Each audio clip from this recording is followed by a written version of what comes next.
Hello. Hi. Today we're talking about Ayurveda. I think that's how you say it. Ayurveda. Oh, Okay. Kerry's here already. Ah, I was just fast. about to introduce you, Kerry, but you've come way faster than I anticipated.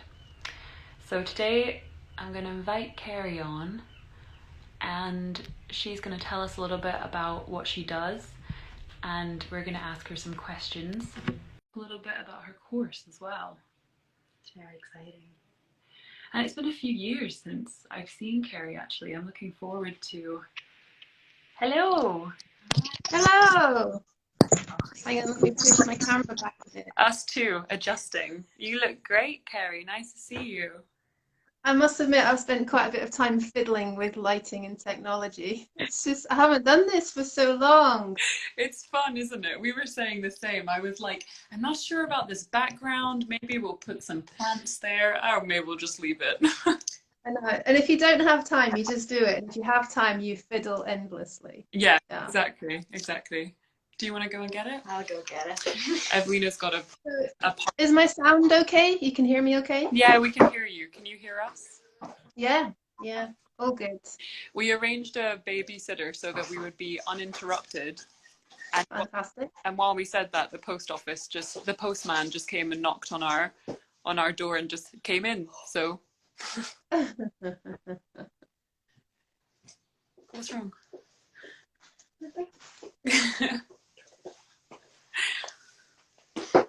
So thank you for joining us today. Thanks for inviting me. And I'm really curious about, first off, how you say it, Ayurveda. Yeah, so I would say Ayurveda. Ayurveda. Because Ayur means life and Veda means knowledge or science. So Ayurveda. Yeah, Life cool. knowledge. I love that. And is that Yeah, in Hindu? Sanskrit. Sanskrit. Oh, I love that.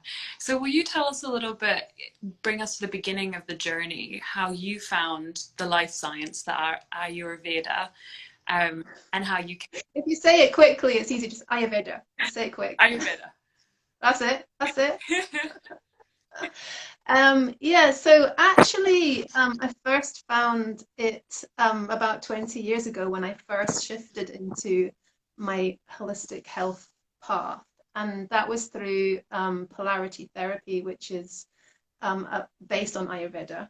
And so I gained a lot of the knowledge then about the ideas behind it, but it was only really in about 4 years ago when I sort of met it again in terms of very it much being about habits and self-care and daily rhythms. That was when Ayurveda came right to the center of my life and really created a lot of change in my health. So I sort of, yeah, I've known, and obviously it's very similar to yoga theories, and I'm a yoga teacher as well. So the ideas behind it have really been there for about 20 years for me, but I went through this massive kind of shift with how much I could bring it into my life and my habits more recently. And then I was inspired to teach it, basically teach an Ayurvedic lifestyle because of what it can do for you. I'm kind of curious, what does like a day in the life of Kerry look like for implementing all these habits? Or does it change? Does it change with the seasons? Yeah, so I mean, it changes all the time. So at the moment, I tend to kind of go I go traveling in July. I go around Scotland, and I'm very much kind of out of my usual rhythm. So I'm coming back from that at the moment. So I could give you like an ideal day and then my reality at the Yeah, moment. I So like that. ideal, Instagram versus yeah. reality. So daily a daily rhythm and daily rituals is the absolute core of Ayurveda, and it's called dinacharya in Sanskrit, and it involves it's especially focused on the mornings. So basically, you wake up hopefully quite early, and the first few moments of being awake are really crucial. So that's a very simple thing, just like being grateful for being alive, maybe taking a couple of breaths, thinking about what you want to create that day. So those first few moments are seen as quite sacred. And then there's a whole kind of set of rituals you might go through when you get up, very simple and obviously optional, but usually I would get up, have a pee, brush my teeth, scrape my tongue, splash water on my face, and splash water on my eyes, maybe 7 times to represent 7 chakras. And all of this takes seconds, so it sounds like a lot, but it's just a rhythm that you build into life. And then hydration comes next. So drinking warm water. And I usually, at the moment, I'm drinking about a pint, but sometimes it's 2 pints or more. And that's your morning flush. So no food at the beginning. You just take a large amount of warm water, and that creates this kind of stimulation through the bowel and potentially creates elimination. And so a lot of Ayurveda is about elimination and diet and hunger and kind of orientating around those things. So pooing becomes quite a sacred topic. I love that. We do that with Lily. Like whenever Lily, Yeah, my daughter, when she poos, we're like, yay! Like it's a big yeah, deal in the house. exactly. It's what you do with a small child. And so there's amongst my Ayurvedic like colleagues and students, there is a bit of a funny conversation that often happens around. I had the gold standard today, which would be pooing pretty much first thing. Because then you start the day empty and it feels brilliant. It feels like Yeah. almost like quite euphoric. I love that We're going poo straight into the weird stuff here. I love that poo is like straight away brought into it. I agree that it's like a celebration. Like also with we've just got a kitten and we're getting a puppy as well. But you know, same for them. The cat pooed and we were like, yay, the cat is Yeah. okay. It's eating one So else. why wouldn't it be like that for us too? And Exactly. Yeah. yeah, and especially if you're going to work, if you're leaving the house and you haven't pooed, you've got that like hanging over you all day, Yeah. or inside you basically. So yeah, elimination, and then yeah, and so then you'd be looking at okay, maybe a bit of meditation or ideally as well as a little bit of exercise. So moving before eating, and all of that sounds like quite a lot to fit in, but you can do like 2-minute practices for each thing. So moving your energy before you consume anything, even if it's just jumping up and down in your living room to some music, hopefully a few minutes of meditation to, you know, set the tone for the day. And then at some point you would eat breakfast. So that's mornings. More like if you asked me before, like what's the one takeaway thing I'd want people to take from this conversation, and that is mornings. Mornings are absolutely sacred.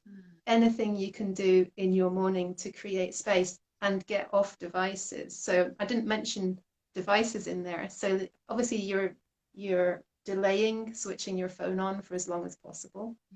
Ideally after you've tended to your body and your mind, so that then when you start taking in information from the outside world, you've already established your own nourishment. And that changes your life. It sounds so simple, but it really does change your life. I love that. Yeah. I believe. Yeah, so I better simplify, otherwise we're just going to the whole time talking about this one thing. So then the idea is that you're attuning to the natural rhythms of the day. So it's all about the different energies. So the kapha energy is in the morning, and that's why you're doing all this tending to yourself. And then you go into a pitta phase from about 10 o'clock when you want to really get stuff done. And then the other side of the pitta quality is eating. So you want to have your main meal at lunchtime in that slot of where you've got the most digestive power.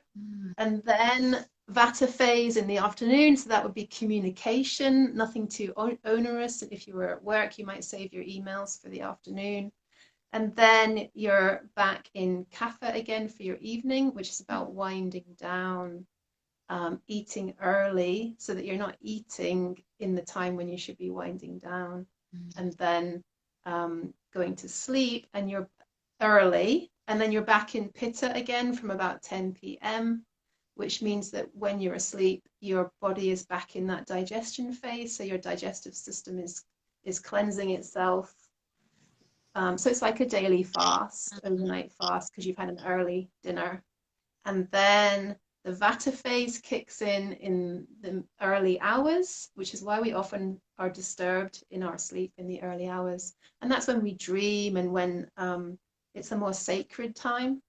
And then you're back in Kapha in the morning again. Oh, wow. So the idea is that we orientate what we do in the day to fit with the rhythm of life that's going on around us. Yeah. I've got two questions now that have come from there. I'm curious about not just the rhythms of the day, but the rhythms of the year and how that changes as well. Or do you want to ask about the doshas? No, it's okay. I'll ask that later. We'll definitely get onto doshas. Yeah. So the rhythms of the day is an important thing to attune to, and Ayurveda is all about attuning to nature. So attuning to your inner nature and the inner cycles, and then the outer cycles. So seasons are absolutely huge, and I think in our society we really don't attune to the seasons enough.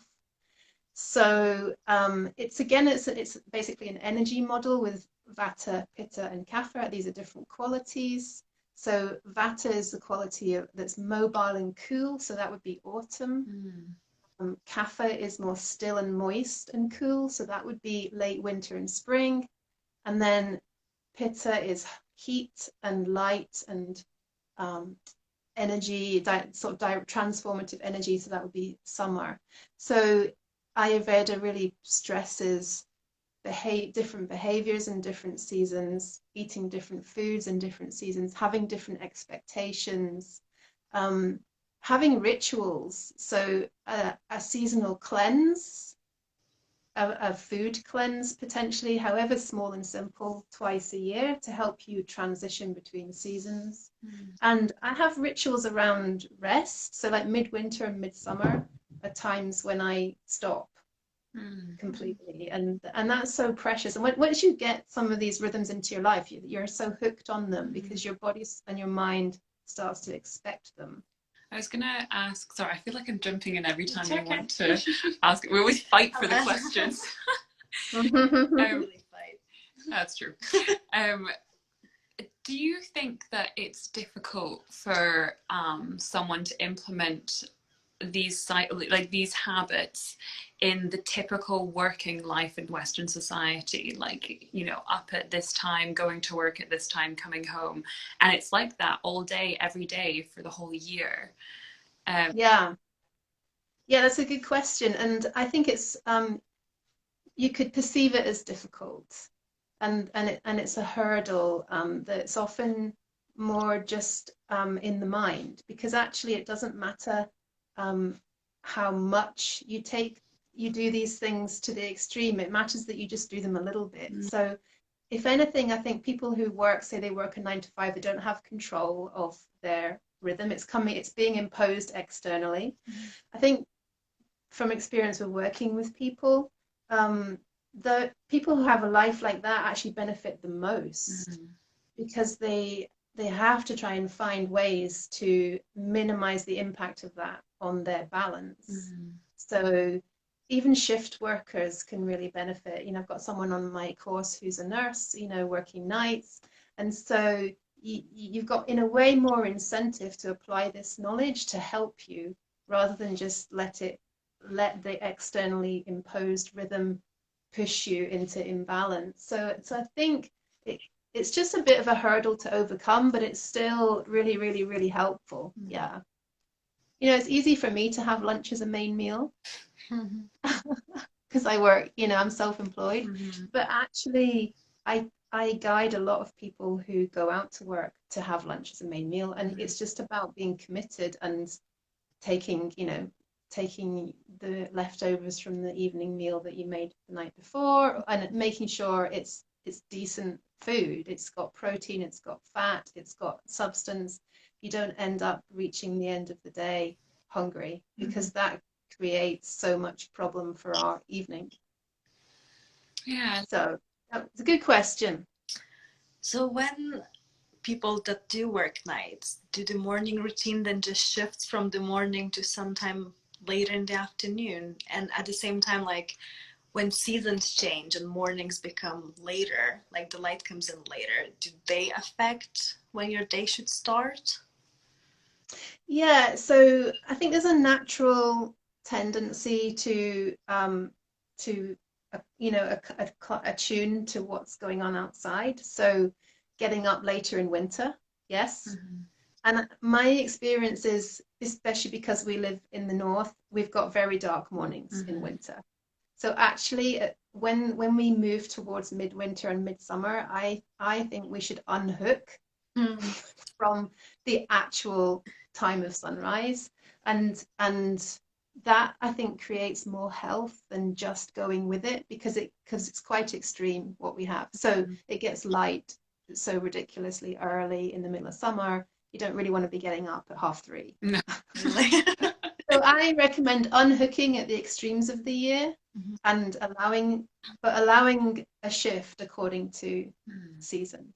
So in winter, we need more rest. We need to be indoors more. We need life to be quieter, and we go with that need. We're embracing the dark. And will you tell us a little bit about the do you say doshas? I say Doshas. Yeah, the doshas. Because we are just getting our heads around grasping the different ones, and online it's such a sea of information with them, like the quiz is like, what dosha are you, which I think is a misunderstanding that you are one thing, like you fit in the box. No, and that's often people's entry point to Ayurveda, is doing a dosha quiz. And it's nice because it pulls people in, and it piques their interest. And its usefulness is in a way limited, because we don't really want to be boxing ourselves into a category and thinking that's like laid out in stone. And there's a lot more to Ayurveda than that. However, the idea is that there are these three energetic forces, Vata, Pitta, Kapha, and we have a dominant one or two as our nature, as our constitution, our mind-body type. And so, in order to find out what your type is, in the old days, you would do that with a practitioner, and they would ask you tons of questions, and they would take a pulse reading. And they would get incredibly detailed information from your pulse. So Ayurvedic pulse reading is a whole science in itself. Is that like the acupuncture pulse reading? I think it's similar. Yeah. So nowadays, in the West at least, we don't tend to do the pulse reading. We just answer questions about ourselves, about our body type, and our tendencies, our digestion, and that gives us a picture of our likely dosha. So it's a simplified version, but it's still really helpful. And so most people have a main dosha and then a sub-dosha. So, for example, I would be Pitta and then Vata. And it basically means that I tend to be, fairly warm. I've got a medium kind of frame. I'm fairly strong.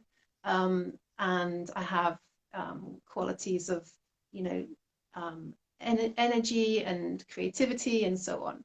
So it's some people would be just one dosha, some people would be a combination of two. It's quite rare to be equal amongst three, the three types. But we all have all of this within us. We all have Vata, Pitta and Kapha. It's just really the degrees. And the key thing is that the idea is that we have this kind of natural state that we were born with, but we're probably out of balance from that.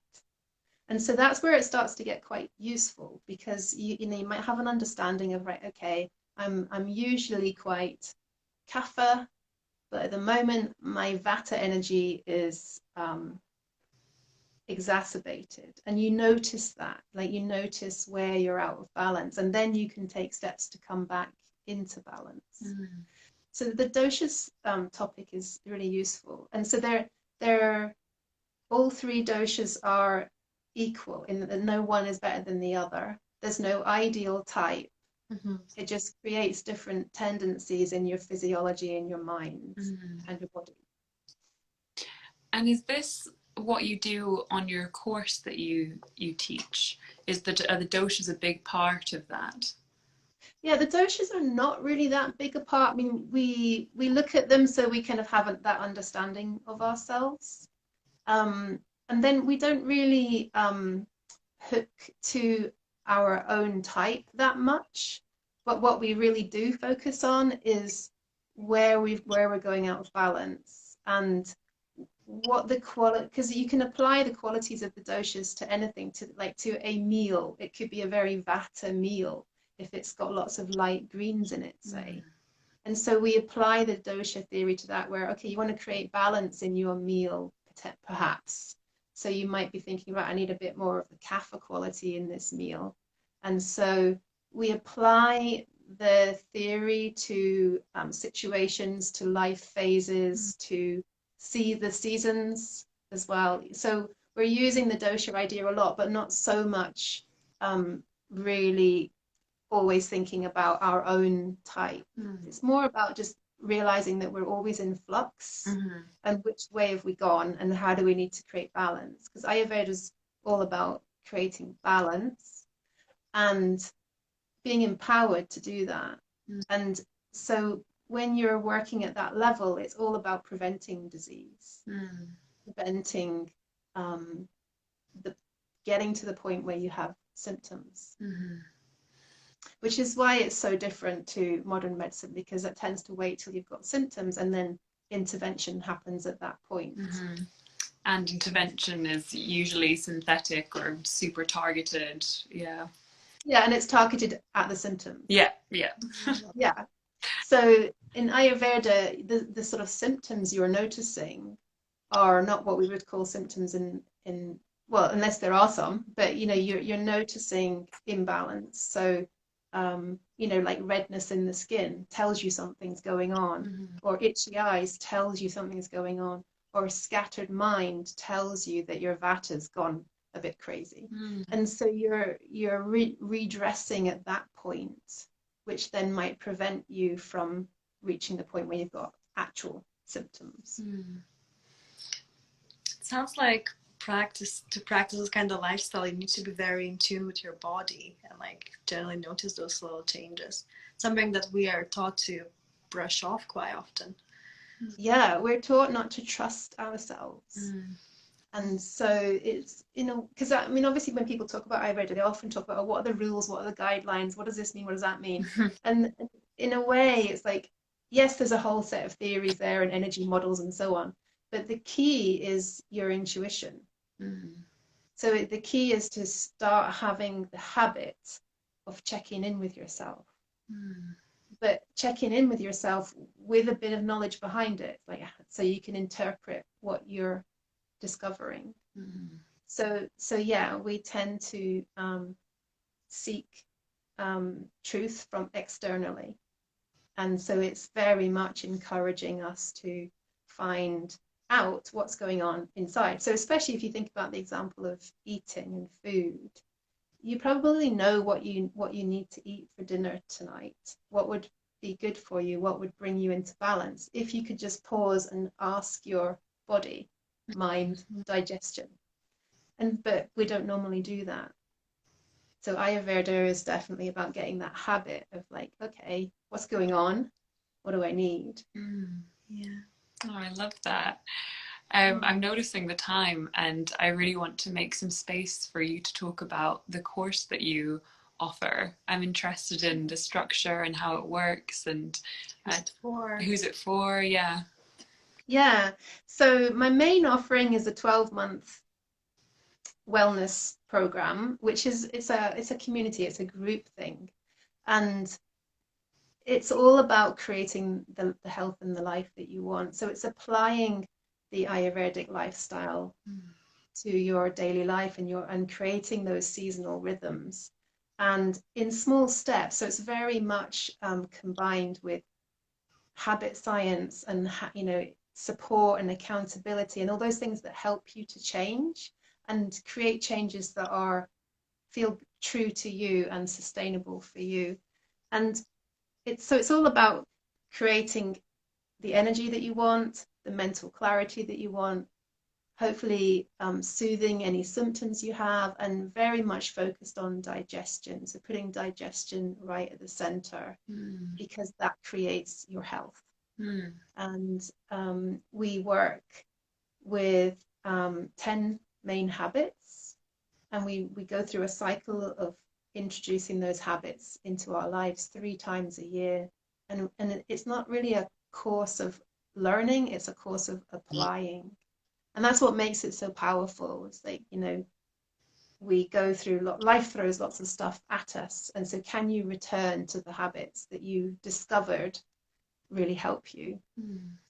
So it's a lovely, lovely journey, because we get very close and we support each other, and there's so much insight, because, you know, you can come with the intention just to solve a few health issues, but then once you start to delve deeper, it's all about, you know, finding out who you are and what you want from life.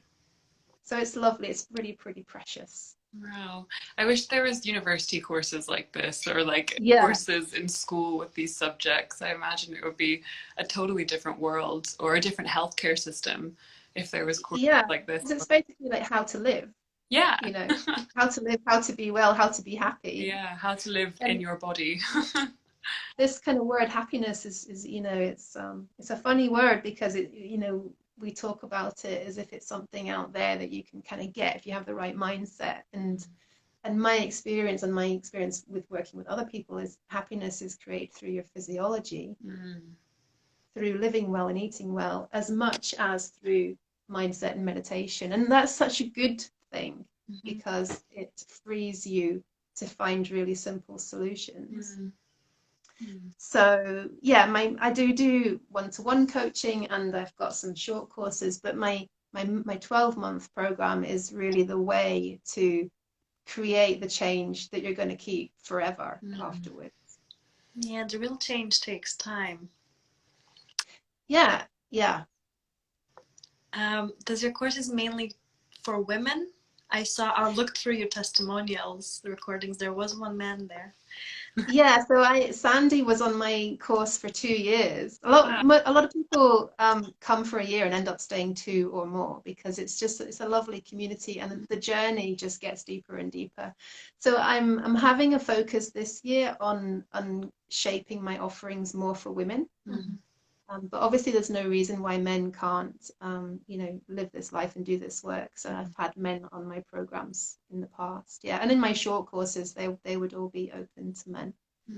And so, yeah, I think it's mostly for women who are, you know, looking for support to create more calm, more energy, and interested in holistic way of living and connecting mind, body, spirit together. And I think a lot of us are overwhelmed by information, what to eat, you know, what meditation style to do and all that kind of stuff. And I think working with me often creates a sort of simplification, like, let's just calm down and work with this simple framework, and let your individuality kind of guide the path. I love everything that you've said. Or even just listening, I'm like, I'm so glad that this is an offering in the world and a resource we can fall back to. Yeah, I really appreciate you sharing all that and doing the work that you do, Kerry. It's fascinating, and it's so you, like, it suits you. You really live it as well. Well, thank you. Yeah, my self-understanding has really, really surged, and it's I've become so much more confident as a person, which is really, really nice. Yeah, really nice. I like that. Well, yeah, so if anyone wants to talk to me about working together, then the best thing is just to have a conversation to see what your needs are, and whether I can offer something that meets those needs. If my wellness course was suitable, I've got an intake coming up 13th of September. And so that's coming in September for a year. And so I have 3 intakes a year, all aligned with the seasons. And I have a discount if people sign up a month early. So that's coming up soon, 13th of August. And I'm also very happy to offer a free coaching call to 4 people, the first 4 people who get in touch. If anyone's watching this and would like some mini coaching call to address one issue from the Ayurvedic perspective, I can offer that, and we'll just jump on Zoom together and see if we can troubleshoot. Free call, that is very generous, and yeah, I want a free call.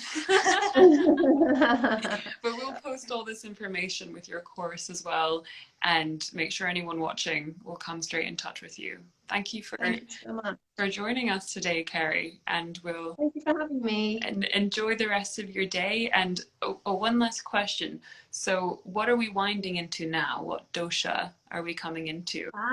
So that's a great question. Yeah, so we've obviously been in summer, so that's pitta, the qualities of heat and light. And in Scotland, it shifts quite, I hate to say it, it shifts quite quickly in August to it being a bit more autumnal, which would be vata. So there's a couple of things to bear in mind. It's really, really helpful to do a cleanse at the end of summer, when the heat starts to leave our weather, to do a cleanse to help you be ready for what's coming, which is autumn, which is vata, which is changeable, windy, cool. And vata tends to be unsettling for us all. Autumn tends to increase anxiety and dryness.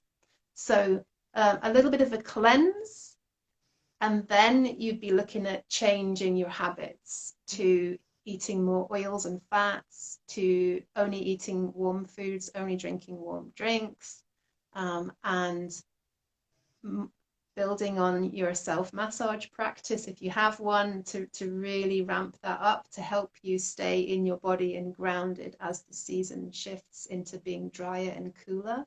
So autumn is probably the most challenging season for many of us, and you'll find it more challenging if you already have a lot of vata in your type. So it's really interesting to see that. That is interesting. And then also your age. So sort of 50 and above is a vata time of life. So if you are quite high vata in your dosha and you're in vata season and you're over 50, and maybe there's a pandemic going on, that's like vata. Add into that the way we live, with too much technology, too much information, and too much communication. That's all vata. Wow. So we all need to calm vata. Wow. That's a really interesting point to end on. Well, in that case, I think we should definitely finish the live. Yes. Yeah. Thank you so much for joining us today, Kerry. It's been a pleasure. Enjoy. Take care. Bye for now. Bye. Bye.